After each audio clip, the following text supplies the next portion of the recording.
চুয়াডাঙ্গা জেলার দামড়হোদা থানার অন্তর্গত আটকবর জামিয়া ইসলামিয়া রমজান আলী আদর্শ হাফিজিয়া মাদ্রাসা কমিটি কর্তৃক আয়োজিত নাটোদা মাধ্যমিক বিদ্যালয় ময়দানে, এটা ঐতিহাসিক একটা জায়গা বাংলাদেশের ভেতরে, বিশেষ করে এই জেলার জন্য। তাফসিরুল কোরআন মাহফিলের স্বনামধন্য সভাপতি আলহাজ শফিকুল ইসলাম, আমার আরাফাতের ভাই, হায়াতে তাজ্জেবা সিহাতে কল্লিয়া কামনা করছি, বলেন আমিন। কোরআনে কারিমের সূরা জাসিয়া ৮ নম্বর আয়াতে আপনি পাবেন, ইন ইয়াসমাউ আয়াতিল্লাহি তুতলা আলাইহি সুম্মা ইউসিররু মুস্তাকবিরান কাআল্লাম ইয়াসমাআহা ফাবাশশিরহু বিআযাবিন আলীম। হে নবী, যখন প্রচার করা হয়, যাদের কানের ভেতরে আওয়াজ পৌঁছিয়েছে যে কোরআন শোনানো হবে, বলতে আসবে কুষ্টিয়া থেকে, মেহেরপুর থেকে, অমুক অমুক, এটা শোনার পরেও যে মানুষগুলো আসলো না, অহংকার করে নিজেদের জায়গায় অটল হয়ে বিভিন্ন বিশ্বাস নিয়ে তারা বসে আছে, কাল্লাম ইয়াসমা হা, মনে হয় যেন শোনেই নাই। আমার তো মনে হচ্ছে এটা ১৫০০ বছর আগের কথা না, এই মাত্র বাংলাদেশে এই নাটোদা বিভিন্ন দোকানের মানুষ দেখে দেখে আল্লাহ বলছে। আপনার বিশ্বাস না হলে আপনি এখনও যান, ওরা অহংকার করে বসে আছে, এখনো পর্যন্ত বসে বসে গিবত করছে, মনে হচ্ছে ওরা শোনেই নাই। আপনার বিশ্বাস হচ্ছে না? এই যে আচরণ যারা করলেন কোরআনের সাথে, এটা হামজার সাথে করেননি, আপনি নিজেও জানেন। হামজা ওর বাবার কথা বলবে না, ওর দাদার কথাও বলবে না। কোরআন থেকে কথা বললে কোরআনের কথা বানানো যায় না, কারণ লা ইয়াতিহিল বাতিলু মিন বাইনি ইয়াদাইহি ওয়ালা মিন খালফি। সূরা হামিম সেজদার ভেতরে এসেছে, এই কোরআনের ডান থেকে, বাম থেকে, উপর থেকে, নিচ থেকে কোনো বাতিল, কোনো অসত্য কথা প্রবেশ করার অধিকার নেই। কেউ প্রবেশ করাতে গেলেই ওটা প্রকাশ হয়ে যাবে, ধরা পড়ে যাবে। এই যে আবুল সরকার ধরা পড়েছে, ও কিন্তু কোরআনের আয়াত পড়েছিল, বিকৃত করে কুল আউযু বিরাব্বিন নাস, আল্লাহ নাচতে বলেছে। ও না, ওর বাবাও যদি বলে এখানে নাচতে বলেছে, তামাম পৃথিবীতে লক্ষ লক্ষ কোরআনের হাফেজ, আলেম, মুহাদ্দিস, মুফাসসির আছে, তারা জীবনও এটা মেনে নেবে, যেহেতু এটার গ্যারান্টি দিয়েছেন আল্লাহ নিজে।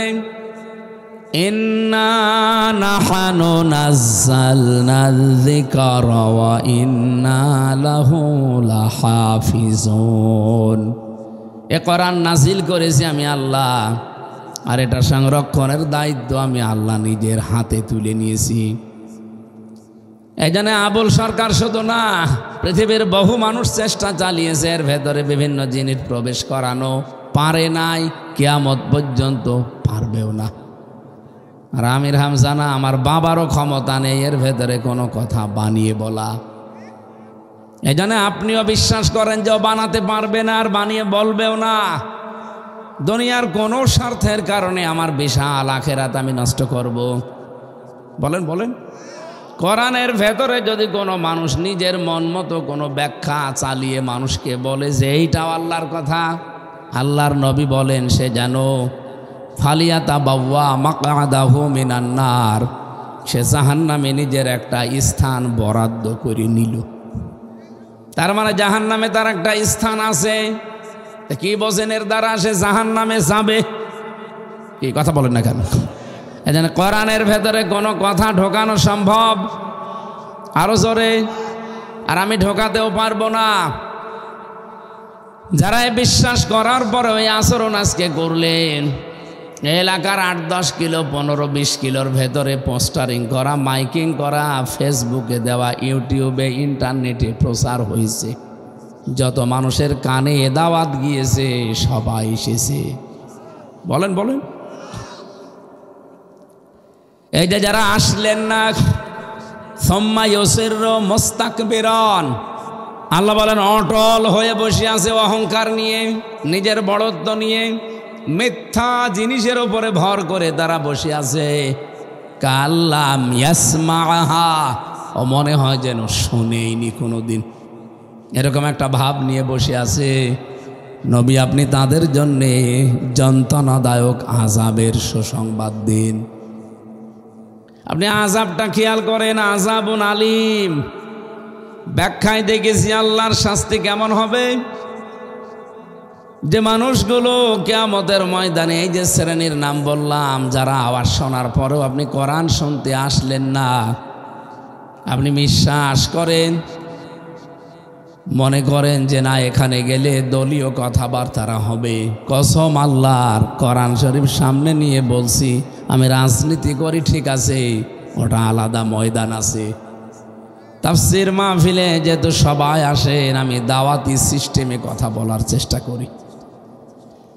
তারপরও কোরআনে যে রাজনীতি আছে ওইটা যদি আমি তুলে না ধরি, তাহলে আমি আবার কোরআন গোপনকারী হব। আর যদি ওই রকম আয়াত আসে আমার সামনে, আমি ব্যাখ্যায় আসলে বলবো। তাছাড়া যেহেতু ওই রকম আয়াত আজকে পড়ি নাই, আমার আজকের আলোচনার বিষয় হচ্ছে কিয়ামতের দিন 12 প্রকার মানুষের সাথে আল্লাহ বলেন তাদের কোনো অংশ কিয়ামতে বাকি থাকবে না, কোনো অংশ নেই তাদের, নিঃস্ব থাকবে তারা।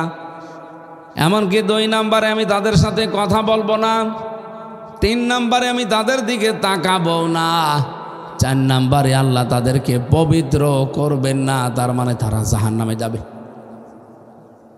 খুব গুরুত্বপূর্ণ বিষয়, যেহেতু সবার জন্য জানা দরকার। এই 12 শ্রেণীর নাম এই আয়াতের ভেতরে আল্লাহ দিয়েছেন। এই 12 প্রকার মানুষের ভেতরে যেন আমরা আবার পড়ে না যাই। যদি আমাদের কোনো প্রকারের ভেতরে পড়ে যাই, এই মুহূর্তে আজকে বাড়ি যাওয়ার আগে তওবা করে বাড়ি যাব। এক কথা বলেন না? কারণ আমাদের ভেতরে যদি 12 গুণের যে কোনো এক গুণ থাকে, তাহলে আপনি যতই নামাজ পড়েন, রোজা রাখেন, ইমানদার দাবি করেন, আল্লাহর কসম আল্লাহ কোনো অংশ আপনার জন্য কিয়ামতে বাকি রাখবে না। আজকে যদি শফিকুল ইসলাম না, উনি মারা গেল, যা ছিল সম্পদাদি সব বেচে খেয়ে নিঃস্ব হয়ে চলে গেল। এমনকি ওনার ছেলে যেটা রেখে গেছে তার জন্যে 1 কাঠা জমিও রাখে নাই। উনি মারা যাওয়ার পরে ওনার ছেলে সহায় না অসহায়? বলেন বলেন। আপনি ভাবেন তো দুনিয়ার এই জীবনটাই, উনি বিদায় নেওয়ার পরে যদি 1 কাঠা জমি উনি রেখে না যায়, ব্যাংক ব্যালেন্স টাকা পয়সা কিছু রাখে নাই, বাড়িও নেই, ওনার ছেলেকে উনি গাছতলায় রাস্তায় রেখে চলে গেল। এ লোকটার জন্য ওনার বাবার কোনো অংশ নেই। ওর মতো অসহায় এই বাংলাদেশে আর কেউ আছে? এখানে তো ভালোই বুঝলেন, কিয়ামতের দিনও এমন মানুষ উঠবে যারা এই 12টা কাজের যে কোনো একটা কাজে থাকবে। আল্লাহ বলেন তাদের জন্য কিয়ামতে কোনো অংশ বাকি থাকবে না। উলাইকা লা খালাক লাহুম ফিল আখিরা, ওদের জন্য আখিরাতে কোনো অংশ নেই। ওয়ালা ইউকাল্লিমুহুমুল্লাহ, কিয়ামতের দিন আমি আল্লাহ ওদের সাথে কথা বলবো না। কথা বলা মানে আল্লাহ তার এই কুদরতের জবান দিয়ে কোনো দিন আর উচ্চারণ করবে না যে শফিকুল আমির হামজা নামে আমার একটা বান্দা ছিল, রহিমা ফাতেমা নামে আমার কোনো বান্দি ছিল। এ নাম আল্লাহ আর কোনো দিন উচ্চারণ করবে না। আপনি একটু নিজের দিকে তাকিয়ে ভাবেন, এই অবস্থা যদি আপনার জীবনে হয়, তা আপনার মতো কপাল পোড়া আর কেউ আছে? হ্যাঁ, আপনি হয়তো দুনিয়ায় আরো 100 বছর বেঁচে থাকলেন, তা কি লাভ?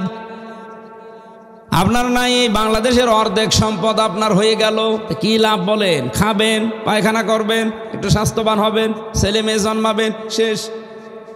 তো যদি মরা না লাগতো এই আয়াতও পড়তাম না। যেহেতু চলে যাওয়া লাগবে সবার, হয়তো 2 দিন আগে 2 দিন পরে, দুনিয়ার জীবনটাকে যেন আল্লাহ ধোঁকা বলেছেন। আমরা খুব খেয়াল করে শুনছি, আমি আশা করছি খুব খেয়াল করে শুনবেন এবং নিজের জীবনটা মিলান। যে 12টা পয়েন্ট আজকে বলবো, একটাও যদি আপনার জীবনের ভেতরে পাওয়া যায়, আপনার কপাল অলরেডি পুড়িয়ে গেছে। আপনার কোনো অংশ আর আখেরাতে বাকি থাকবে না। আল্লাহ কথা বলবে না। ওয়ালা ইয়ানজুরু ইলাইহিম ইয়াওমাল কিয়ামাহ, কিয়ামতের দিন আমার আল্লাহ তার দিকে তাকাবেও না। ইয়ানজুরু এটা বোঝারে বর্তমান, ভবিষ্যৎ, প্রেজেন্ট, ফিউচার। আল্লাহ বলেন আমি তার দিকে তাকাচ্ছি না, এখন কিয়ামত পর্যন্ত ওর দিকে তাকাবো না। ওয়ালা ইউযাক্কিহিম, ওকে আমি পবিত্র করব না। তার মানে ও জাহান্নামী। জাহান্নামে গেলে যে শাস্তিগুলো হবে তার ধরন আল্লাহ একটা দিয়েছেন। এই যে বুকটা চেরা হবে, বাম হাতটা বুকের ভেতর দিয়ে পেছন সাইডে বের করা হবে, আমল নামাটা হাতে দিয়ে বলবে এবার বের কর। প্রশ্ন আসতে পারে, পেছনে তো বের করা যাবে না, বেঁধে যাবে। আপনি হাত এই বুকের ভেতর দিয়ে পেছনে নিয়ে যান তো। যদি কোনো বই, কোনো খাতা, কোনো আমল নাম আপনার হাতে দিয়ে দেয়, ওটা টান দিলে আপনার এই হাতের দুই দিকে বেঁধে যাবে। আল্লাহ বলেন বের হতে তো চাইবে না। আলাইহা 19 জন ফেরেশতা রেডি আছে, ওরে হাত ধরে টান দেবে সামনের দিক থেকে, বুকের হাড় গোড় যা আছে ভাঙতে ভাঙতে চলে আসবে। এটা শাস্তির ধরন বললাম, এখনো শুরু হয়নি। শাস্তি এবার আল্লাহ দেবেন কিভাবে? কুল্লামা নাযজাত জুলুদুহুম বাদদালনাহুম জুলুদান গায়রাহা লিয়াযুকুল আযাব। আল্লাহ বলেন যে চামড়া আমি পাল্টাবো, চামড়া পরিবর্তন হয়ে যাবে, আবার নতুন চামড়া লাগাবো, আবার পাল্টাবে, আবার লাগাবো। কেন জানো? শাস্তির তীব্রতা যেন বাড়তে থাকে। চামড়া তুলে নিলে যে কি কষ্ট হয় আমি নিজে দেখেছি। রিমান্ডে এই চামড়াগুলো মানুষের দেখি ওরা তোলে প্লাস দিয়ে। চামড়া এভাবে যত টানবেন লম্বা হবে, লম্বা হতে হতে একসময় আপনি টান দিতে থাকেন, দেখবেন ছিঁড়িয়ে চলে আসবে। হাত দিয়ে টানলে না, প্লাস দিয়ে ধরে টান দেন, লম্বা হতে থাকবে। ওর যত দূর এরিয়া আছে লম্বা হওয়ার পরে টান দিলে ছিঁড়িয়ে যাবে। বহু মানুষের আমি দেখেছি নিজের চোখে, নখ তুলে ফেলেছে। কোরআনে কারিমের এই আয়াতটা আমার বারবার সূরা মারেজ থেকে মনে পড়ে, বিশেষ করে 18 নাম্বার 19 নাম্বার আয়াত, 17 আর 18 নাম্বার আয়াত। রব্বুল আলামিন বলেন কাল্লা ইন্নাহা লাযা নাজ্জাআতাল লিশাওয়া লাওয়াহাতুল লিল বাশার আছে। কোরআন বলছে মানুষের চামড়া এই লাজা নামক জাহান্নামের ভেতরে শুধু দিতে দেরি, এই চামড়াগুলো যাওয়ার সঙ্গে সঙ্গে খসে যাবে। আমরা দেখেছি মানুষকে শাস্তি দেওয়ার যে ব্যবস্থাগুলো আছে দুনিয়াতে, এমন কোনো ঘর আপনি পাবেন না যেখানে দিলে সঙ্গে সঙ্গে আপনার চামড়া উঠে যাবে না। চামড়া তোলা লাগে, নখ তোলা লাগে। কিন্তু জাহান্নামের লাশাটা এমন। এই গল্প করছেন কে? কি করেন আপনি? মাহফিল দিয়েছেন কি মানুষকে শোনানোর জন্য? নিজে শুনছেন না?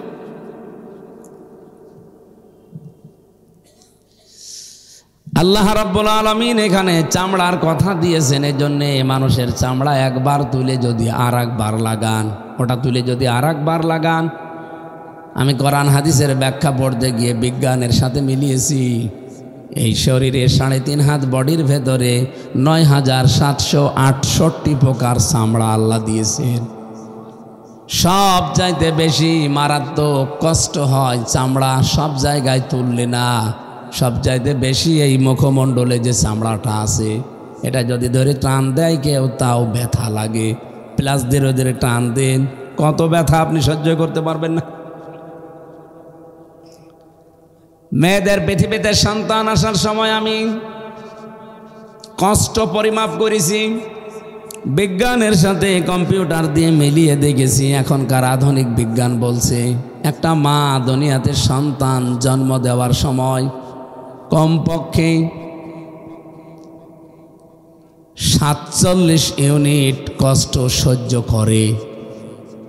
একটা মা 47 ইউনিট পর্যন্ত কষ্ট সহ্য করে একটা সন্তান পৃথিবীতে আনতে। আর পুরুষ মানুষের যে শরীরের শক্তি সামর্থ্য আল্লাহ দিয়েছে, সবচাইতে বেশি সহ্য করতে পারে কষ্ট 42 ইউনিট। এর উপরে কষ্ট দিলে পুরুষ মানুষ মরে যাবে। কিন্তু একজন মা এই দুনিয়াতে তার সন্তানের মুখ দেখতে গিয়ে 47 ইউনিট কষ্ট সহ্য করেও বেঁচে থাকে না। অনেকে হয়তো মরে যায়। কষ্ট যখন মাত্রা অতিরিক্ত হয়ে যায় এর উপরে, তখন আর মানুষ বাঁচে না, তখন মরে যায় অনেক মা। মরে না? আমাকে আপনাকে দুনিয়ার মুখ দেখাতে গিয়ে আমরা যারা নর্মাল ডেলিভারি হয়েছে দুনিয়ায়, প্রতিটি মা আমার 47 ইউনিট কষ্ট অলরেডি সহ্য করেছে। এই যে কষ্ট সহ্য হয় ৯,৭৬৮ প্রকার চামড়া, এর ভেতরে মাত্র মুখমণ্ডলের চামড়া দিয়ে সবচাইতে বেশি কষ্ট মানুষ অনুভব করে। আল্লাহ বলেন এই চামড়ায় কিয়ামতের দিন সর্বপ্রথম তোলা হবে। নাজ্জাআতাল লিশাওয়া, ওর মাথার চামড়ার মুখের চামড়া আগে খসে যাবে, আবার নতুন চামড়া লাগাবো, আবার খসবে, আবার লাগাবো। শাস্তির যে ধরনগুলো বলছি এটা কি সহ্য করার মতো? চুয়াডাঙ্গাবাসী জবাব দিলেন না এটা সহ্য করার মতো। আর একবার বলেন, পারবেন কেউ? এগুলো থেকে বাঁচার জন্য আজকের এই অনুষ্ঠান। এটা গতানুগতিকভাবে যে রাজনৈতিক বক্তব্য হয় ওইটার জন্য আমরা আসি নাই। আমরা প্রত্যেকেই যেহেতু আখেরাতের যাত্রী, সামানা কিছু জোগাড় করে যাত্রা শুরু করা লাগবে, এই জন্যে আজকে বসেছি। আমরা যেন আবার ধরা খেয়ে না যাই। এবার আসেন আমরা আয়াতের ব্যাখ্যায় যাব। সুতরাং যারা শ্রোতা বিভিন্ন জায়গায় বসে আসলেন না, তাদের কি শাস্তি আল্লাহ দেবে সুসংবাদ দিলেন। এরকম শাস্তির সুসংবাদ দেন, বলেন নাউজুবিল্লাহ। দ্বিতীয় নম্বরে আমি পেয়েছি যারা আমরা বলতে আসি, কোরআনের কথা যারাই বলতে আসবে তাদের দায়িত্ব তারা যেন কোনো কথা জানার পরে গোপন না করে। ইন্নাল্লাযীনা ইয়াকতুমুনা মা আনজালনা মিনাল বায়িনাতি ওয়াল হুদা মিন বা'দি মা বায়্যানাহু লিন-নাসি ফিল কিতাব উলাইকা ইয়ালআনুহুমুল্লাহ ওয়া ইয়ালআনুহুমুল লাঈনুন। ও চুয়াডাঙ্গাবাসী, যে কথাটা তুললাম, আল্লাহ রাব্বুল আলামিন আমরা যারা বলতে এসেছি আজকে সেই কুষ্টিয়া থেকে, আমি আজ হিসাব করে দেখলাম এই জায়গা কুষ্টিয়া থেকে প্রায় ৭৩ কিলোমিটার, আর মাত্র ৪ কিলোমিটার পার হলে আমি মুসাফির হয়ে যেতাম। এখানে মাসলাটা জেনে রাখবেন, নিজের বাড়ি থেকে ৭৭ কিলোমিটার যদি দূরে যান তাহলে আপনি মুসাফির। কত? ৭৭ কিলোমিটার হিসাবে বলছি, মাইল হিসাবে একটু কম আছে, ৪৮ মাইল। অন্যান্য ইমামদের মত যেহেতু আলাদা আলাদা আছে, তারা বলেছে যদি কেউ ১৫ কিলোমিটারও যায় সে মুসাফির। আমাদের ইমাম আবু হানিফা রহমতুল্লাহ আলাইহির মাযহাব অনুযায়ী মতটা বললাম। আজকে থেকে নিজের বাড়ি থেকে যদি ৭৭ কিলোমিটার দূরে যান দেখবেন, তাহলে আপনি ৪ রাকাত নামাজ ২ রাকাত পড়বেন। নফল আপনার এখতিয়ারে পড়লে ভালো, না পড়লে গুনাহ নেই। আর ওয়াজিব পড়া লাগবে, যেহেতু শুধু বেতেরটা। বাকি ৪ রাকাত বিশিষ্ট নামাজগুলো ২ রাকাত, ৩ রাকাত নামাজ যেটা আছে ওটা ৩ রাকাতই। আর শুধু ফজর নামাজ যেটা আছে ওটা আবার ২ রাকাত। আমার এই মাসলাটা ক্লিয়ার হয়েছে কিনা বলেন? হ্যাঁ, ঠিক আছে, আলহামদুলিল্লাহ। যে আমি এত দূর থেকে এসেছি, আমি যদি কোরআনের এই আয়াতটা ফলো করে কথা না বলি, আল্লাহ বলেন ইন্নাল্লাযীনা, নিশ্চয় যে বা যারা ইয়াকতুমুনা গোপন করছে এবং করবে, মা আনজালনা মিনাল বায়্যিনাতি ওয়াল হুদা, যা আমি নাজিল করেছি স্পষ্ট দলিল আর প্রমাণ দিয়ে। কাদের জন্যে? মানুষের কাছে বর্ণনা করার জন্য যেগুলো তোমাকে জানালাম, ওটা যদি তুমি মানুষকে না জানাও, মানুষের কাছে বর্ণনা ওইভাবে না করো, গোপন করে দাও কোনো বিষয়, উলাইকা ইয়ালানুহুমুল্লাহ, আল্লাহ বলেন তাদের উপরে আমি আল্লাহ নিজে লানত করছি, করব। বলেন নাউজুবিল্লাহ। কি মনে হয় আপনার বিবেকের কাছে প্রশ্ন? আল্লাহ যদি কারোর জন্য লানত করে, ও তো জান্নাতে যাবে। বলেন বলেন। এর পরের শব্দ তো আরো মারাত্মক, ওয়ালানুহুমুল লাঈনুন। বহু বচন এটা। পৃথিবীতে যত সৃষ্টি আল্লাহর আছে, সব সৃষ্টি ওই লোকটার জন্য আল্লাহর কাছে বরদোয়া করে, সব সময় অভিসম্পাত নাজিল করে যে আল্লাহ ওরে ধ্বংস করে দাও। এই জন্যে জীবনের ওপরে রিস্ক নিয়ে হলেও সঠিক কথাগুলো তুলে ধরা দরকার। যারা বক্তা আলোচক, আমরা যারা বলতে এসেছি, যারা আসি না কেন, সঠিকটা তুলে ধরার দায়িত্ব আমাদের। যারা শুনতে আসলেন না, তাদের তো ওই যে শুনলেন শাস্তির কথা। আমরা যারা বলতে এসেও বলবো না, তাদের জন্যও শাস্তি কি কম? বলেন বলেন। এবার যারা এ মাহফিলের আয়োজন করেছে, আল্লাহ রাব্বুল আলামিন যারা আয়োজক, তাদেরকেও কিছু টিপস দিয়েছেন যে তোমরা যাদেরকে নিয়ে আসো কোরআনের কথা বলতে, এ মানুষগুলোকে সঠিকভাবে কথা বলতে দেওয়ার দায়িত্ব তোমাদের। যদি তোমরা যে কোনোভাবে প্রতিবন্ধকতা সৃষ্টি করো, বাধা দাও, সঠিক কথাটা তুলে ধরতে না পারে, গণাগান শুধু হামজা একা হবে না, যারা আয়োজক ছিল তারাও হবে। আমি তো এটা এখন বানালাম না। বলেন বলেন। এটা সূরা ফুরকানের ভেতরে পাবেন। অলরেডি যারা চলে এসেছেন এই ময়দানে, শীতের ভেতরে এভাবে বসে আছেন, আল্লাহ তাদের জন্য কি দিয়েছেন? ওয়ানজালনা ইলাইকাল কিতাবা বিযিকরি লিতুবাজ্জিনা লিন্নাসি মা নুজিলা ইলাইহিম ওয়া লাআল্লাহুম ইয়াতাফাক্কারুন। রব্বুল আলামিন বলেন, এই কিতাব আপনার প্রতি আমি নাজিল করেছি, আপনি স্পষ্ট দলিল আর প্রমাণ দিয়ে কিতাবের কথাগুলো মানুষকে শোনাবেন, এটা আপনার দায়িত্ব। আর যারা শুনতে এসেছে তাদের দায়িত্ব কি? ওয়ালা আল্লাহুম ইয়াতাফাক্কারুন, ওরা এই কথাগুলো শোনার পরে বাড়ি যেয়ে যেন চিন্তা ভাবনা করে। তাহলে আমার দায়িত্ব কি? শফিকুল ইসলাম সহ যারা দায়িত্বে আছেন আয়োজক, তাদের দায়িত্ব কি? যারা আসলেন না তাদের কি? আর যারা এখানে বসে আছেন শুনছেন তাদের কি? সব আমি কোরআন কেন্দ্রিক বলেছি নাকি বানিয়ে বললাম? বলেন বলেন। সুতরাং আমার দায়িত্ব যেহেতু স্পষ্ট করে বলবো আমি যতটুকু জানি, আপনার দায়িত্ব এই কথাগুলো বাড়ি যেয়ে চিন্তা ভাবনা করা। যত চিন্তা করবেন আপনার জ্ঞানের দরজা আল্লাহ তত খুলে দেবে। কারণ 1 ঘন্টা কথা বলতে হলে কমপক্ষে 20 ঘন্টা আমার পড়া লাগে। এতগুলো তথ্য এক জায়গায় তো পাওয়া যায় না, কত জায়গা থেকে এগুলো এক জায়গায় কালেক্ট করে এরপরে 1 ঘন্টা কথা বলা লাগে। আজকে যে 12টা বিষয় কোরআনে পুরাটাই ছড়িয়ে আছে, সেখান থেকে আমি টোকায় টোকায় নিয়ে এসে আপনাদেরকে এখন শোনাচ্ছি। সূরার নাম সূরা আলে ইমরান, আয়াত আছে 200টা, রুকু আছে 20টা, মাত্র একটা আয়াত পড়েছি, আয়াতের নাম্বার 77। কত? বলেন বলেন। এই আয়াতের ভেতরে আলোচনার বিষয় শুনলেন যে আয়াতে আল্লাহ 2টা বিষয় প্রথমে আলোচনা করছেন, যে ইন্নাল্লাযীনা ইয়াশতারুনা, নিশ্চয় যারা বিক্রয় করে, বিআহদিল্লাহ, আল্লাহর সাথে যে অঙ্গীকার করেছিল, ওয়াদা করেছিল, ওই ওয়াদা যারা বেচে দেয়, বিক্রি করে দেয়, তার মানে ওয়াদাও বিক্রি হয়। এক কথা বলছেন এখানে।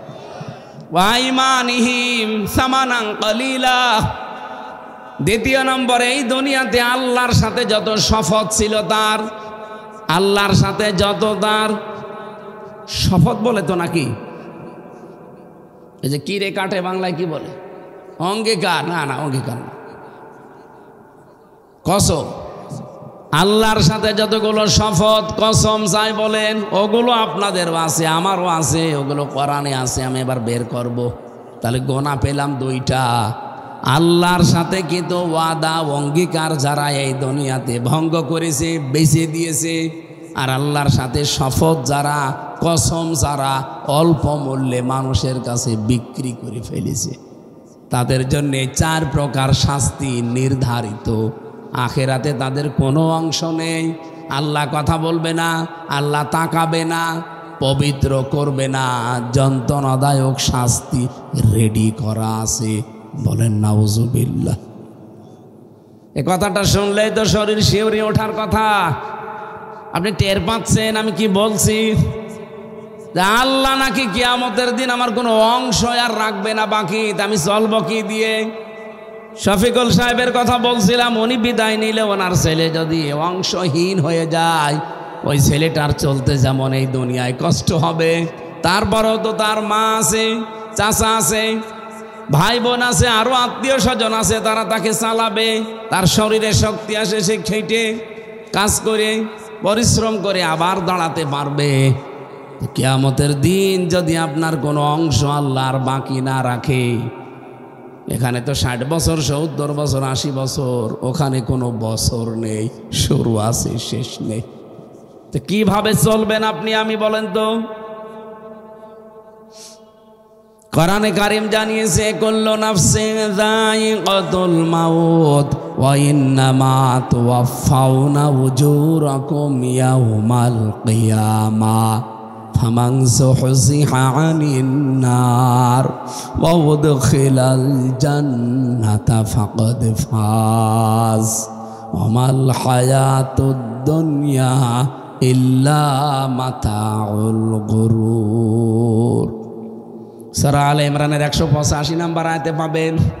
আল্লাহ বলেন, সবাই মারা যাবে, জীবন যারে দিয়েছি তারে মরতে হবেই।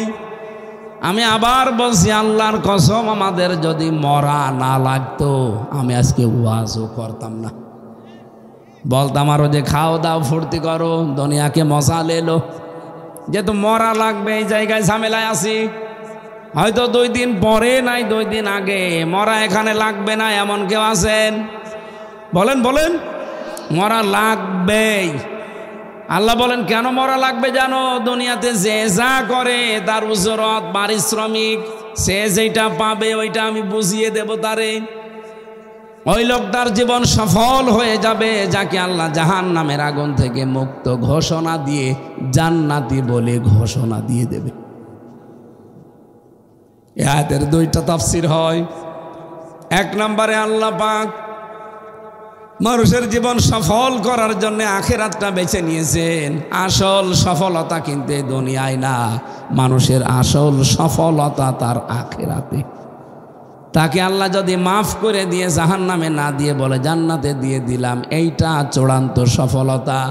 আর দুনিয়ার সফলতা হচ্ছে আপনি যখন দেখবেন যে জাহান্নামের কাজগুলো আমি আস্তে আস্তে ছেড়ে দিতে পারছি, জান্নাতের কাজগুলো আমি আস্তে আস্তে করতে পারছি, আপনি তখন চিন্তা ভাবনা করবেন যে আল্লাহ মনে হয় আমাকে কবুল করেছেন।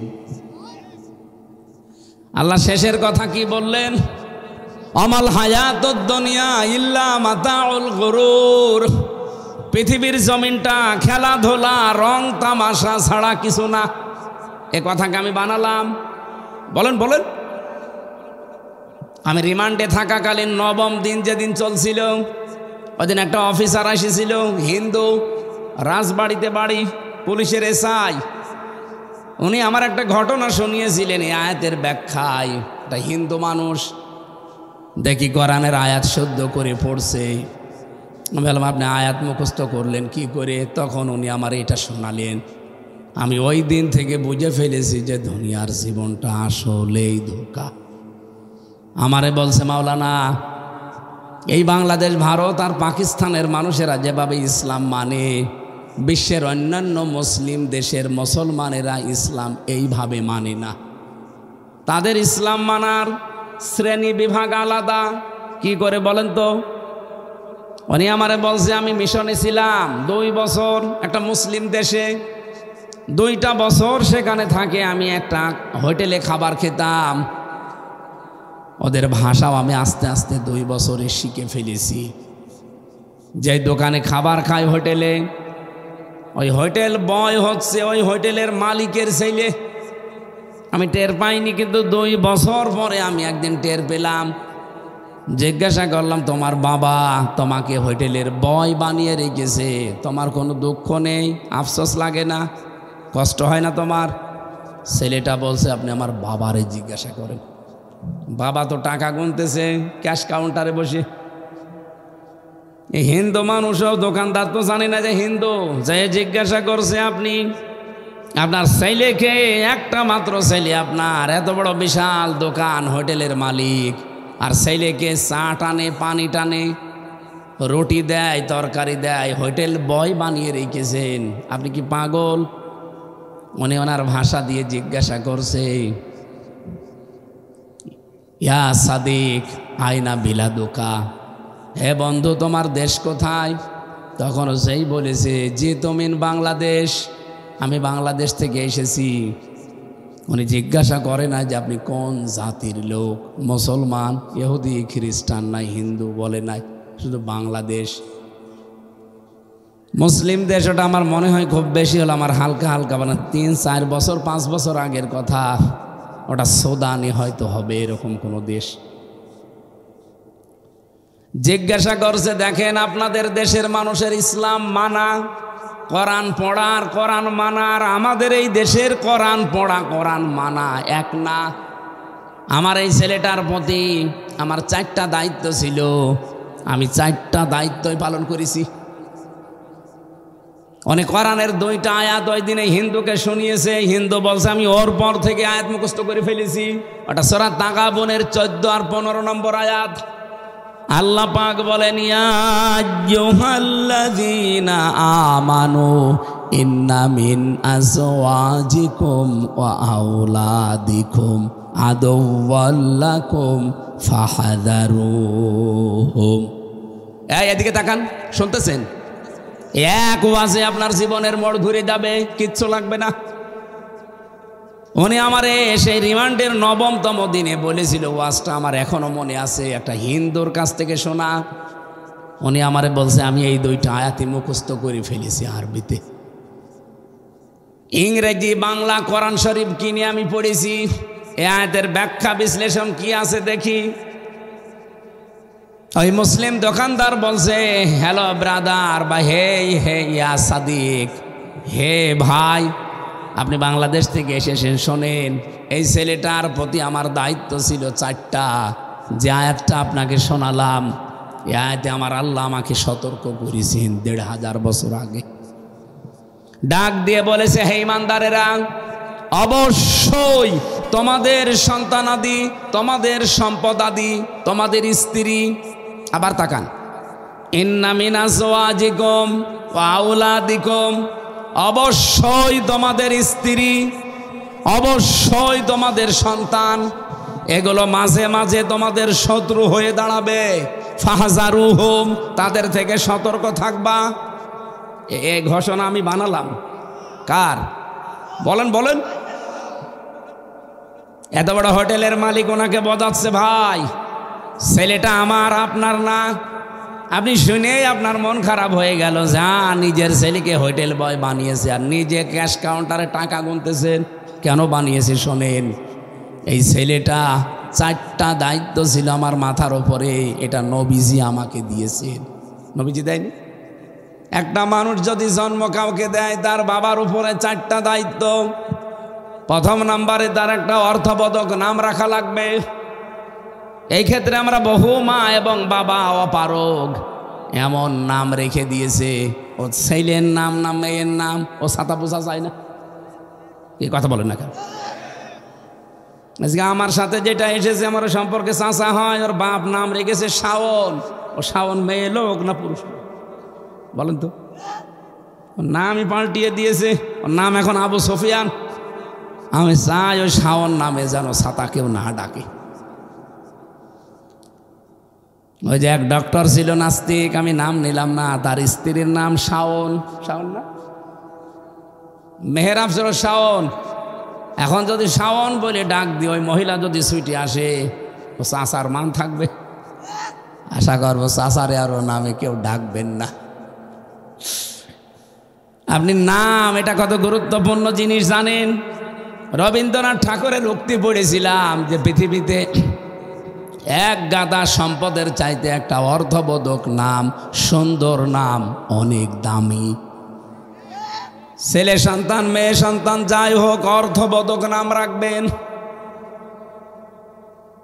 আমি আমার বংশে আমি অনেকগুলো নাম সুন্দর সুন্দর পেয়েছি। আমার দাদার নাম হচ্ছে জাহান আলী, এরপরের দাদার নাম মোজাম্মেল হক, এরপরের দাদার নাম আজকে উনি এসেছে আব্দুল সাত্তার, এরপরেরটার নাম বললে আমার সমস্যা আছে মজিব। এই সাতা ঝামেলা, তারপরও বলি দাদা তো মজিবুর রহমান, আর শেষের নাম হচ্ছে শাহজাহান। এই নামগুলো আপনি দেখেন, এক একটা নামের অর্থ আছে। জাহান আলী মানে, জাহান মানে দুনিয়া, আলী মানে উচ্চ। মোজাম্মেল হক এটা নবীর নাম। মোজাম্মেল কার নাম? ইয়া আজ্জহাল মোজাম্মিল। আব্দুল সাত্তার এটা আল্লাহর নাম। কার নাম? 4 নাম্বারটাও আল্লাহর নাম, কিন্তু ওইটা সমস্যা। মজিব কার নাম? আল্লাহ। শেষেরটা শাহজাহান, ওটা মনে হয় রেখেছিল ওনার বাবা, ওনার মা। শাহজাহান বলে একটা নাম করা বাদশা ছিল না, সম্রাট শাহজাহান। সম্রাটের মতো বিশাল লম্বা চড়া, তো চেহারাও ভালো। আপনাদের এই পাশেই বিয়ে করিস, এই কোড়ালগাছি। কিন্তু আমাদের নামগুলো আবার উলট পালট রেখেছিল আমার দাদারা বাবারা।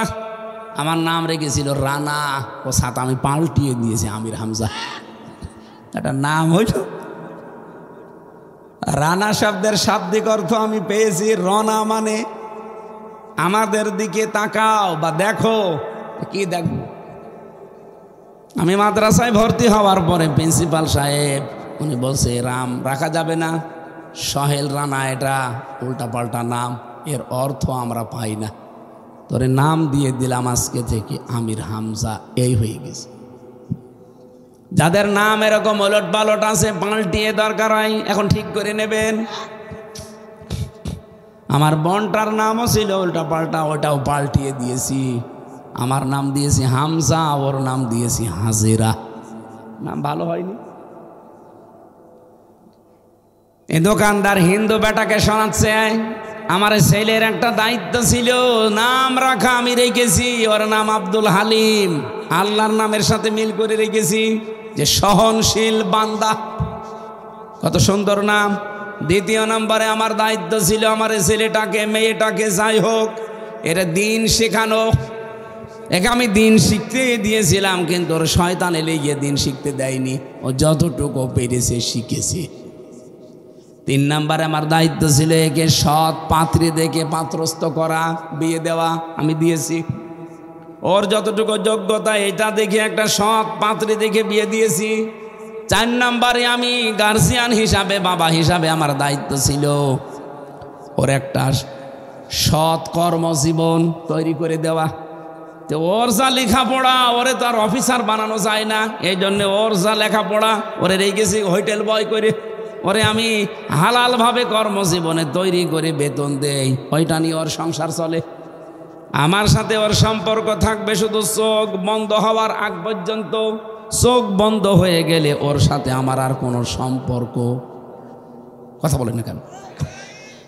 আপনার যত আদরের, যত মহব্বতের, ভালোবাসার স্ত্রী হোক, চোখ বন্ধ হওয়া পর্যন্ত যাওয়া লাগবে না।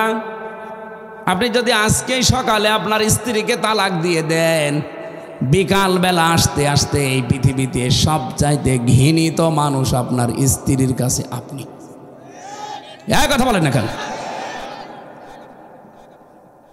এমনকি আপনার শ্বশুরকে সকালবেলা আপনি বলছিলেন আব্বাজান কেমন আছেন, সকালবেলা বলার পরেই ঘন্টা খানিকের ভেতরে আপনি তালাক দিয়ে দিয়েছেন তার মেয়েকে। বিকালবেলা যদি বলেন আব্বাজান কেমন আছেন, ও বলবে এদিকে আয়।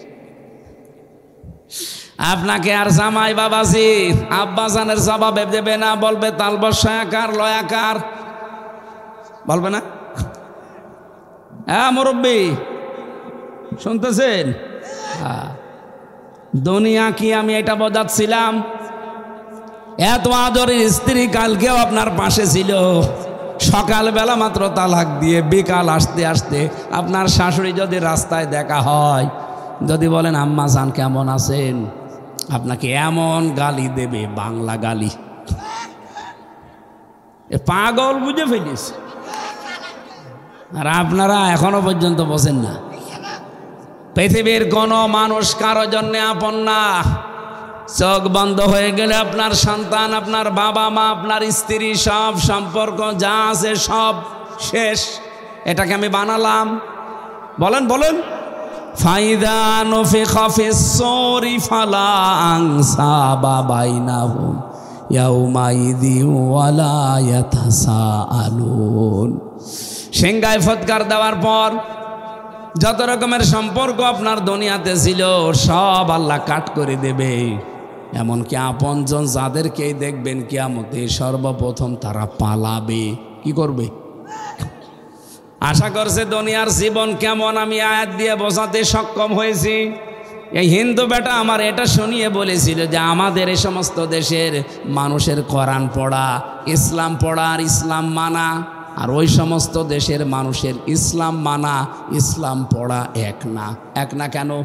কারণ ওই লোকটা যদি চাইতো বিশাল সম্পদের মালিক আমি, আমার এই ছেলেটার পেছনে 50 লাখ টাকা অন্তত খরচ করে একে কোনো জায়গার অফিসার বানিয়ে দেব, ঘোষ ঘাস দিয়ে এরকম জায়গা দুনিয়ায় নেই। বলেন বলেন। দোকানদার তাকে বলছে আমি যে দেব 50 লাখ টাকা খরচ করে আমার এই ছেলেকে একটা জায়গায় চেয়ারে, অত চেয়ারই নষ্ট করবে। কিন্তু আমাদের দেশের মানুষ আমরা ওইটা চিন্তা করি না। আমরা করি আমার ছেলে 70 নাম্বার, তাতে কি, ওরে অন্তত 20 লাখ টাকা খরচ করে একটা চেয়ারে বসিয়ে দেই, ওখান থেকে ও চেয়ার নষ্ট হয় হোক, প্রতি মাসে অন্তত 5 লাখ টাকা কামাই করতে পারবে। এরকম মা বাবা গার্জিয়ান দেশে নেই। বলেন বলেন বলেন। আমরা আগামীতে এরকম দেশ চাই না। এই জন্যে আয়াত পড়েছি আজকে। এটা যাতে রেকর্ড হচ্ছে, সারা পৃথিবী যাচ্ছে, সারা বাংলাদেশ শুনতেছে লাইভ। আসেন তো আমরা এই দোকানদারের মতো একটু মন তৈরি করি। কোরআন তো তারাও পড়ে, তারাও মানে, আমরাও পড়ি, আমরাও মানছি। কেবল কোরআন পড়ে গেলাম যে ঘুষ দেওয়া যাবে না, অথচ নিজের ছেলে নিজের ভাইয়ের যোগ্যতা নেই, এরপরও দেখা যায় 20 লাখ টাকা ঘুষ দিয়ে চেয়ারে বসিয়ে দেয়। আমার কথার ওজন বোঝেন আপনি? আলহামদুলিল্লাহ বুঝে ফেলেছেন। আগামীতে এই সিস্টেম আমরা আর রাখতে চাই না। আমি একটা নাম ধরে বলছি, যদিও আপনার খারাপ লাগতে পারে, মাওলানা মতিউর রহমান নিজামী রহমতুল্লাহ আলাইহি।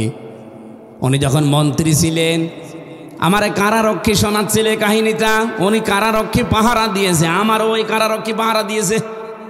যে একজন এসেছিল, উনি মন্ত্রী থাকাকালীন এসে বলছে যে স্যার আপনি আমার এই সুপারিশটা একটু করেন আমার ছেলের জন্যে, আমি আপনার দলের লোক।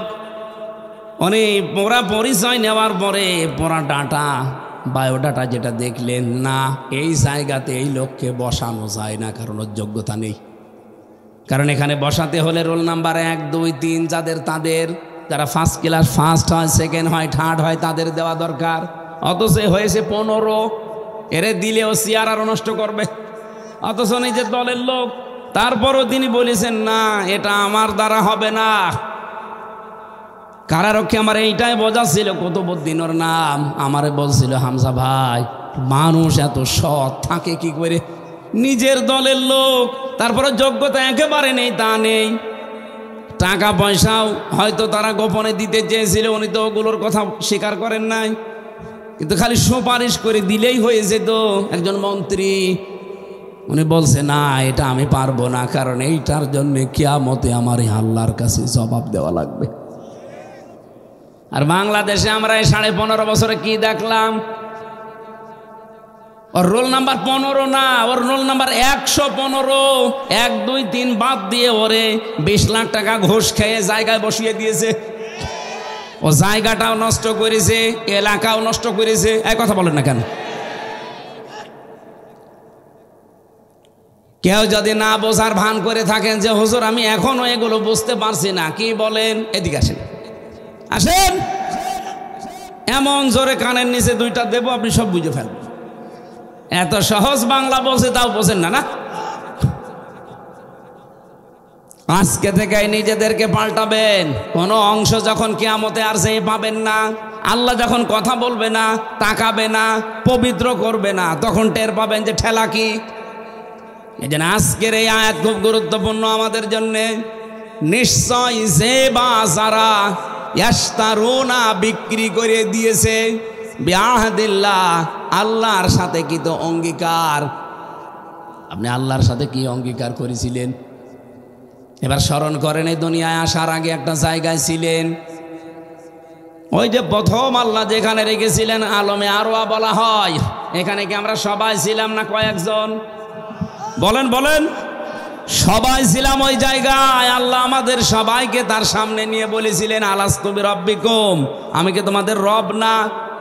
যত রূহ আমরা ওই জায়গায় ছিলাম, এক বাক্যে জবাব দিয়েছি, ক্বালু বালা, অবশ্যই আপনি আমাদের রব। আল্লাহ বলেন এতটুকু বলেই তোমরা শেষ করনি, শাহিদ না, আমরা সাক্ষী থাকলাম। আন তাকুলু ইয়াউমাল কিয়ামাতি ইন্না কুন্না আন হাযা গাফিলিন, কিয়ামতের দিন আমি এই বিষয়টা জিজ্ঞাসা করব, তখন আবার বলো না যে আল্লাহ আমি জানতাম না। এই জন্য কিয়ামতের ওই ময়দানে জিজ্ঞাসিত হওয়া লাগবে সবাইকে। যেখানে ছিলাম ওই জায়গায় যে অঙ্গীকারটা দিয়েছি, আসেন না আমরা ওই অঙ্গীকারটা দুনিয়ায় পূরণ করি, ওটা যেন বিক্রি করে না দেই। আল্লাহকে আমরা রব বলে স্বীকার করে এসেছি, এই অঙ্গীকারে ওয়াদা দিয়ে যারা এসেছি, দুনিয়ায় এসে দেখি অনেক মানুষ তার রবকে ভুলে যায়। বলেন বলেন, আপনি দেখেন তো আপনি ভুলে গিয়েছেন কিনা। আমি এখন দেখবো আমি ভুলে গিয়েছি কিনা। রব শব্দের 5টা অর্থ পেয়েছি আমি, 19টা পেয়েছি, সামারাইজ করে 5টা বলছি। 1 নম্বরে রব মানে সৃষ্টিকর্তা, যিনি সৃষ্টি করেন তাকে রব বলা হয়। প্রশ্ন আসতে পারে, সৃষ্টি তো আমিও করেছি, এই প্যান্ডেলটা সৃষ্টি আমি করেছি না, আপনি অ্যাসেম্বলি করেছেন, এই বাঁশ আপনি বানাননি, এই লাইট আপনি বানাননি, এটা আল্লাহর বিভিন্ন সৃষ্টি জগতে ছিল, সেগুলো নিয়ে এসে এসে এক জায়গায় করে আপনি এই প্যান্ডেলটা বানিয়েছেন। এ বাঁশ কি আপনি বানিয়েছেন? এ কথা বলেন না কেন? এ মাইকের ভেতরে যে যন্ত্রপাতি আছে, এটার যন্ত্রপাতি হয়তো এক জায়গায় করা, এর ভেতরে লোহা আছে, তার আছে, তামা আছে। এ পৃথিবীতে লোহা তৈরি হয় না, লোহা আল্লাহ দুনিয়ায় নাজিল করেন। লোহা কি করেন? তাহলে এখানে যা আছে সবগুলোর সৃষ্টিকর্তা আসলেই কে? আরো জোরে। এটা যারা বিশ্বাস করেন না তারা রবকে বিশ্বাস করেন না। প্রশ্ন আসতে পারে, এই কথা বলার দরকার কি? এখানে তো এরকম মানুষ নেই, কে বলছে আপনাকে? আল্লাহ যে সৃষ্টিকর্তা এটা অনেক মুসলমান নামধারী পর্যন্ত এখন বিশ্বাস করে না। সৃষ্টিকর্তা মানে শুধু আমাকে সৃষ্টি করেছে তা না, এ পৃথিবীর এমন কোন জিনিস আছে যে আল্লাহ সৃষ্টি করেনি? বলেন বলেন। এই যে ধান গাছ, গম গাছ, এটাকে আপনি বানিয়েছেন? আপনি শুধু বীজ রেখে এসেছিলেন। আল্লাহ পাক যদি ওখানে সৃষ্টিকর্তার নামটা না দিতেন, খালেক, জীবনও আপনার এই গাছ এখান থেকে গছাতো না, মাটির নিচে এই বীজটা পচে নষ্ট হয়ে যেত। আমি কি এটা বানিয়ে বললাম না কোরআনে আছে? সূরা ফাতিরের ভেতরে আপনি পাবেন। দ্বিতীয় নম্বরে, আমি বিস্তারিত ব্যাখ্যায় যেতে চাই না, দ্বিতীয় নম্বরে রব মানে প্রতিপালক। নেই থেকে আস্তে আস্তে যিনি পূর্ণতায় রূপ দেন তাকে আরবিতে রব বলে।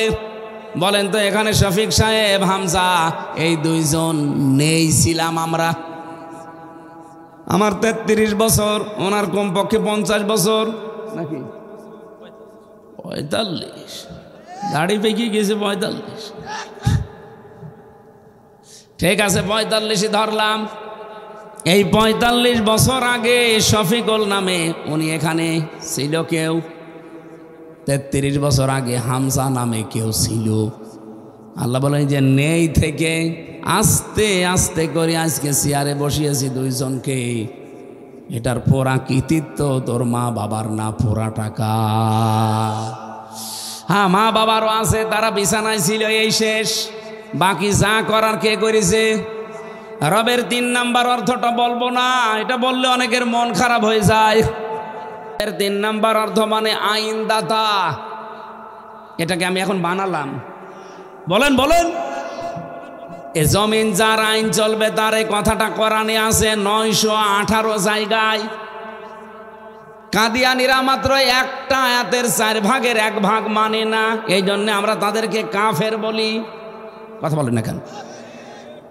আমার শ্বশুর বাড়ি দর্শনা উথলি, ওখানে কাদিয়ানীদের মসজিদ আছে, ওরা নামাজও পড়ে।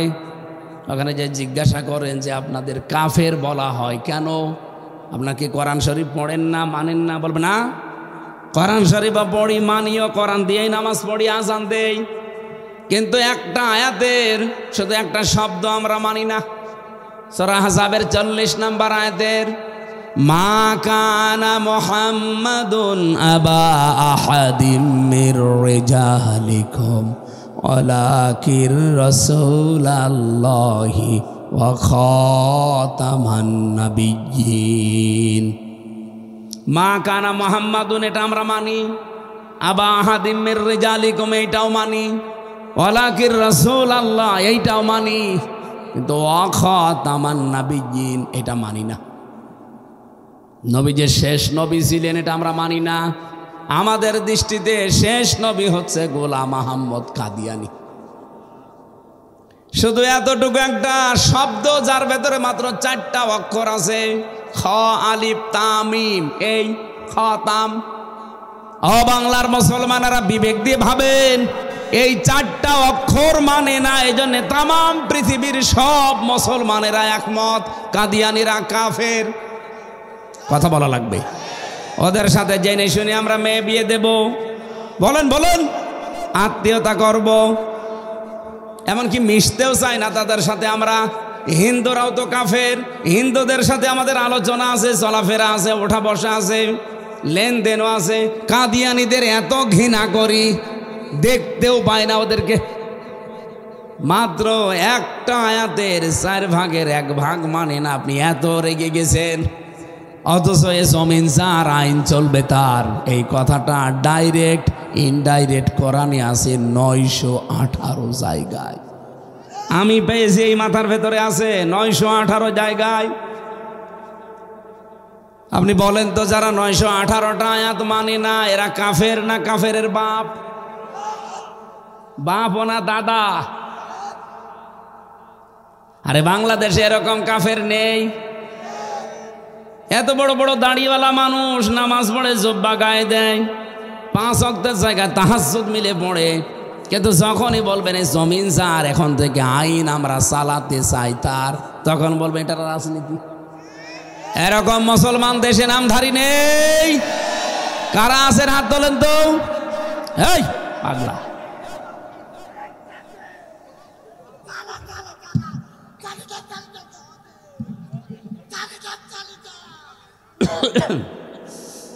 চুয়াডাঙ্গাবাসী যে কথাটা তুলেছিলাম একটু মনোযোগ দিয়ে মিলাবেন, তাহলে আল্লাহর সাথে কৃত অঙ্গীকারগুলো আজ আমরা ঠিক রাখতে পারলাম না। এরকম অঙ্গীকার কোরআনে কারিমে আছে প্রায় 500, কত বলেন বলেন। আমার এই ছোট্ট দৃষ্টি দিয়ে, মেধা দিয়ে আমি চিন্তা ভাবনা করে দেখলাম, 92 ভাগ মুসলমান এই দেশে আমরা বাস করি। 100 জনের 92 জন, কিন্তু একটা ওয়াদা, একটা অঙ্গীকার আল্লাহর সাথে আমরা ঠিক রাখতে পারি নাই। আপনি বনি ইসরাইলদের দিকে তাকান, এটা কোরআনে কারিমের সূরা বাকারার ভেতরে পাবেন।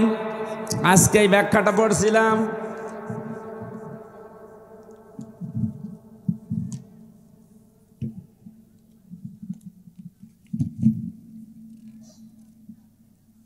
ছাতা তো উঠতেও চাই না দেখি। ওয়ালাকাদ আলিমতুমুল্লাযীনা আ'তাদাউ মিনকুম ফিস-সাবতি ফাকুলনা লাহুম কুনু কিরাদাতান খাসিন। রাব্বুল আলামিন সূরা বাকারার 65 নম্বর আয়াতে জানিয়েছেন, অবশ্যই তোমরা কিন্তু এটা জানো যেই মানুষগুলো এই পৃথিবীতে শনিবারের ব্যাপারে সীমা লঙ্ঘন করেছিল, এখানে একটা বিস্তারিত ঘটনা আছে দাউদ নবীর। দাউদ আলাইহিস সালামের কণ্ঠ আল্লাহ এত সুন্দর করে দিয়েছিলেন, উনি আল্লাহর কিতাব জাবর শরীফ পড়লে আকাশের পাখিরা পর্যন্ত ওড়া বন্ধ করে থেমে যেত, নদীর মাছ পর্যন্ত চলে আসতো সাগর থেকে। ওই জামানার মানুষেরা 3 ভাগ হয়ে গেল। দাউদ নবী বললেন যে এই মাছ যেহেতু আসে শুনতে আল্লাহর কালাম, এদেরকে এই মুহূর্তে ধরা যাবে না। উনি প্রতি শনিবারের দিন একবার সাগরের পাশে পড়তেন। ওই মানুষগুলো অবাধ্য হয়ে গেল। 3 প্রকার মানুষ তিনি পেলেন। এক প্রকার তার সাথে বলছে ঠিক আছে আমরা আসি, কাউকে শনিবারে মাছ ধরতে দেব না। দ্বিতীয় আর এক প্রকার ছিল, তারা বলছে যে যে যা করছে করুক গা, লা ইলাহা ইল্লাল্লাহ, কাউকে কিছু বলবো না, এরা সে নিরপেক্ষ। তৃতীয় আর এক পক্ষ ছিল, ওরা বলছে ঠিক আছে মাছ আমরা ধরবো না, শনিবারের দিন আমরা শুধু আটকিয়ে রাখবো জাল দিয়ে, রবিবার থেকে ধরা শুরু করব। আল্লাহ রাব্বুল আলামিন বলেন এই যে শনিবারের ব্যাপারে যারা সীমা লঙ্ঘন করেছিল, ফাকুলনা লাহুম কুনু কিরাদাতান খাসিন, ওদেরকে বারবার নিষেধ করার পরও যখন শোনে নাই, রাগ করে বললাম তোরা নিকৃষ্ট বানর হয়ে যা। আল্লাহ বলেন এতটুকু তো আমি শেষ করে দেইনি যে বানর হয়ে যা। আজ বিশ্বে যে বানরগুলো দেখতে পান, এটা হযরতে দাউদ নবী আলাইহিস সালামের জামানার। কেউ কেউ মত দিয়েছে দাউদ নবী আলাইহিস সালামের জামানায় যে মানুষগুলো জাল দিয়ে পানিতে মাছ আটকে রেখে রবিবারে ধরেছিল, ওই মানুষগুলো। আমাদেরও আকার আকৃতি কবে পাল্টিয়ে যেত। শুধু নবীজি দোয়া করেছিলেন আল্লাহ তুমি আমার উম্মতকে একবারে ধ্বংস করে দিও না, এই জন্যেই কিছু হয় না। তাছাড়া যত আকাম করি, কবে চেহারা পাল্টিয়ে কুকুর হয়ে যেত। কুকুরও হবে একদিন। কিয়ামতের দিন মানুষের আকার হবে 10 প্রকার। কিছু মানুষের আকার আকৃতি হবে কুকুরের মতো। কুকুরের কাজ কি দেখবেন? 2টা কুকুরকে পাশাপাশি খাবার দেবেন, একটাকে যা দিয়েছেন ও যদি সারাদিন খায় তাও শেষ হবে না, কিন্তু এরপরও দেখবেন মাঝে মাঝে পাশেরটায় হামলা দেয়। এরকম কুকুরের স্বভাব আছে কার? হাত তোলেন তো। নেই।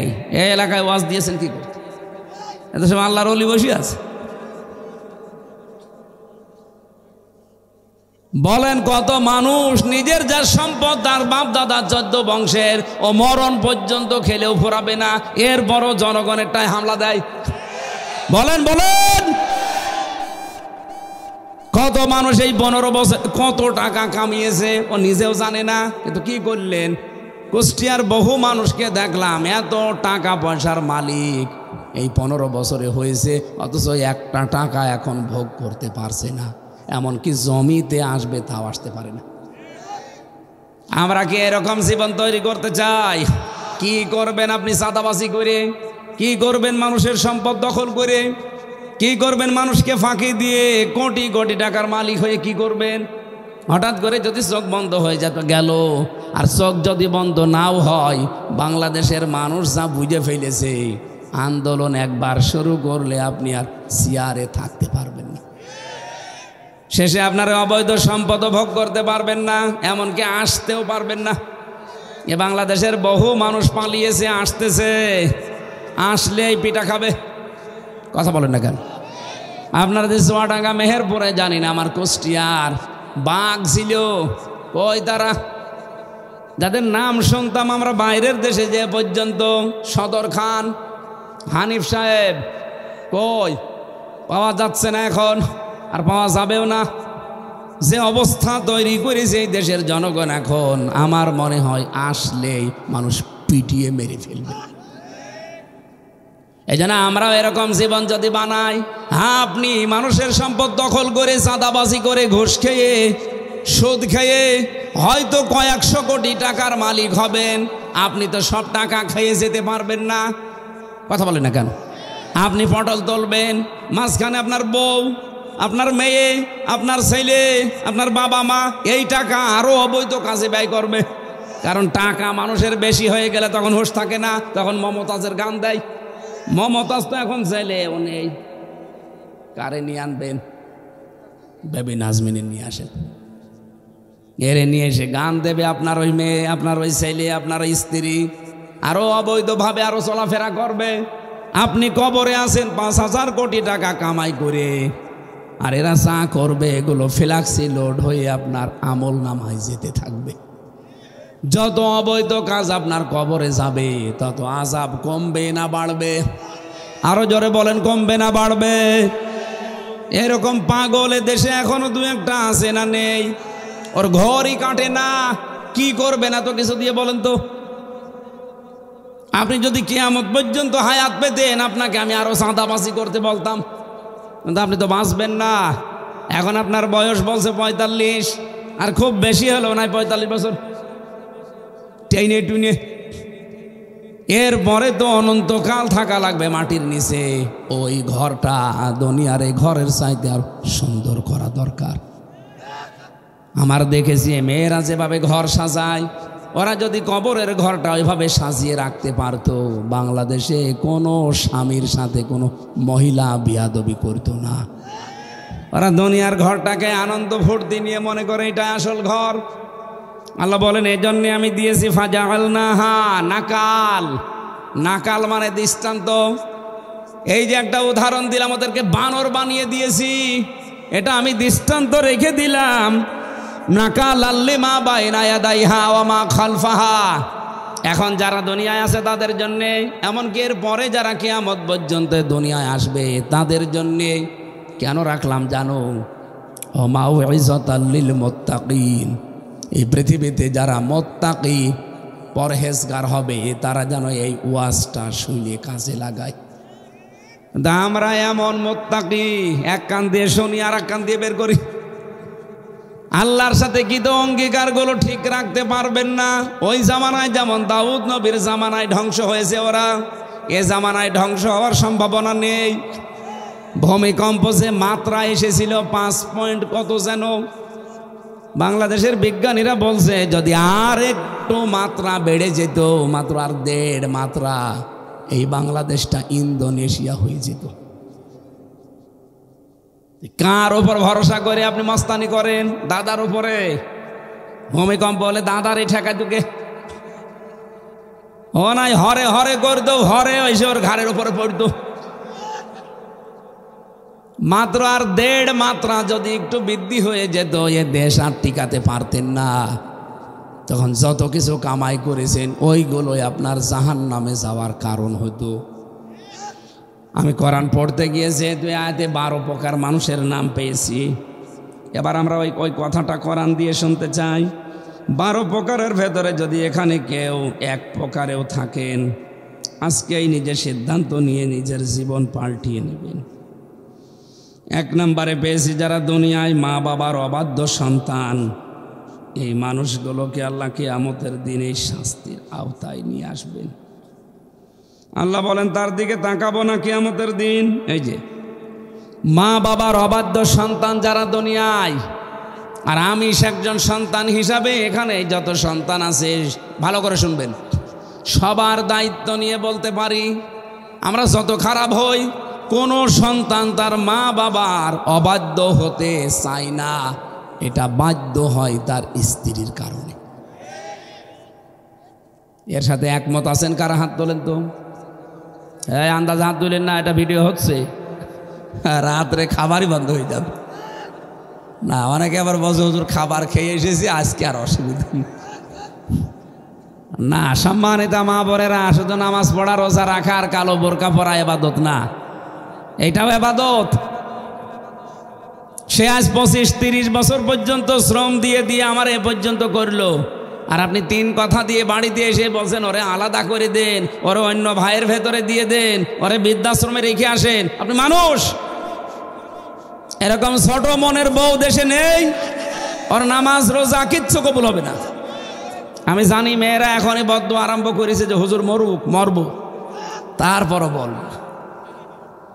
2 নম্বরে পেয়েছি, এটা খুব ভালো করে শোনেন, এটা আজকেই পড়ছিলাম, আমি লিখেছি।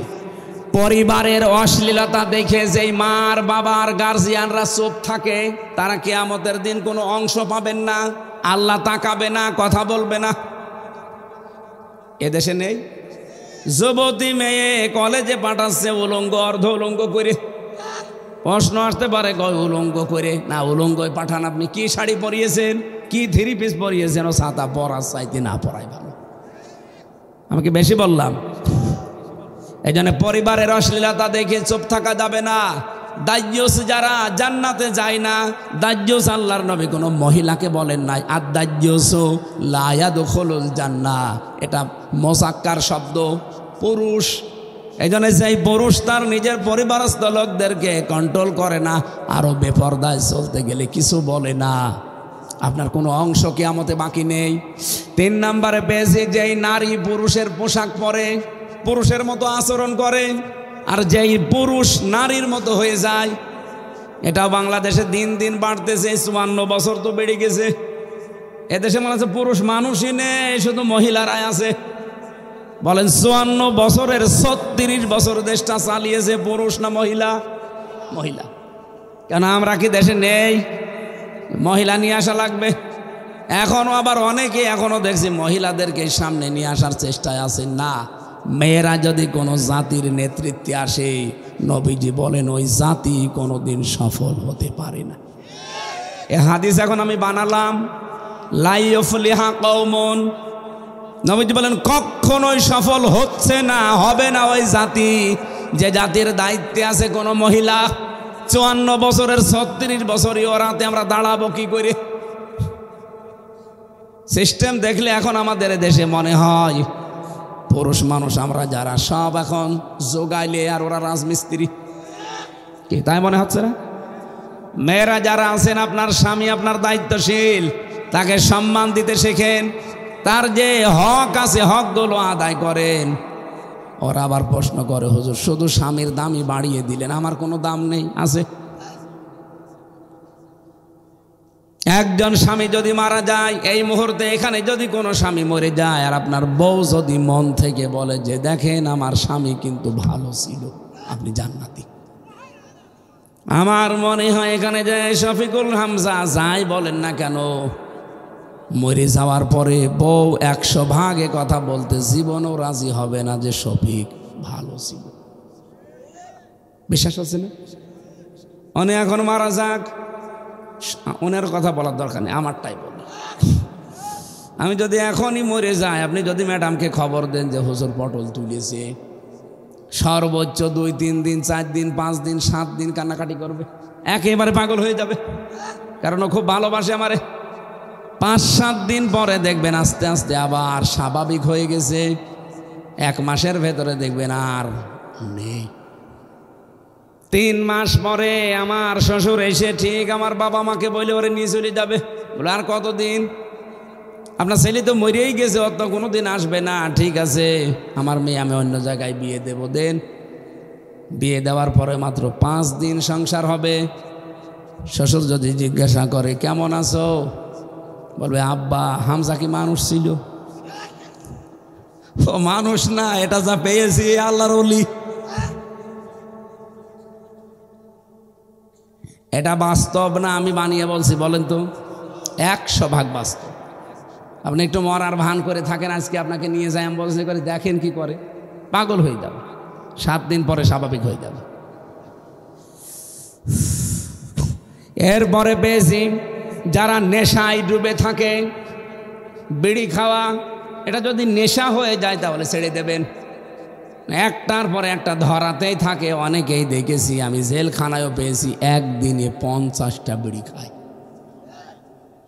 একটা শেষ আছে, একটু পরে আবার আরেকটা ধরাচ্ছে। নেশায় ডুবে থাকা যাবে না। 6 নম্বরে পেয়েছি যারা টাকনোর নিচে অহংকার করে কাপড় পরিধান করেন, সে পায়জামা লুঙ্গি ইজার যাই হোক। 7 নম্বরে যারা মানুষের উপকার করে মানুষকে লজ্জায় ফেলে।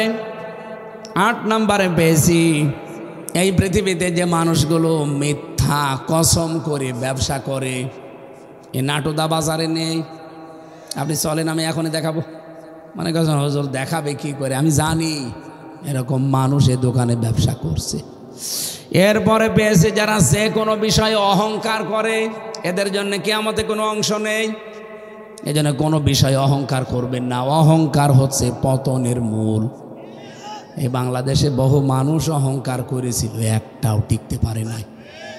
এখনো অনেক অহংকার করে, হ্যাঁ আমি বড় দল, বড় দল কিসের অহংকার আপনার? আপনি দেখলেন না ডাকশো চাকশো রাখশো কি হারা হেরিয়েছেন?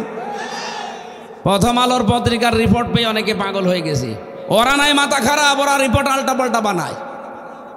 ডাকশো নির্বাচনের আগে ওরা রিপোর্ট বানিয়েছিল যে ছেলেটা এখন সর্বোচ্চ ভোটে পাশ করেছে, বলেছিল ও মাত্র 100টার 9টা ভোট পাবে, আর যে একেবারে গোহারা হেরেছে তারে বলেছিল 100টার 46টা ভোট পাবে। সুতরাং ওদের রিপোর্ট, আমার মনে হয় ওই রিপোর্ট যে পত্রিকায় লেখে, ও পত্রিকা না পড়ে এই প্রথম আলো পত্রিকা দিয়ে বাচ্চাদের পায়খানা পরিষ্কার করা দরকার। এরপরে বেশি যারা রুকু সেজদায় তাড়াহুড়া করবেন, তাদের নামাজ তো হবেই না, কিয়ামতের দিন আল্লাহ কথা বলবে না, তাকাবে না। এরপরে বেশি যারা বুড়ো বয়সে জেনা করে, এই বাংলাদেশে এটা এখন বেশি।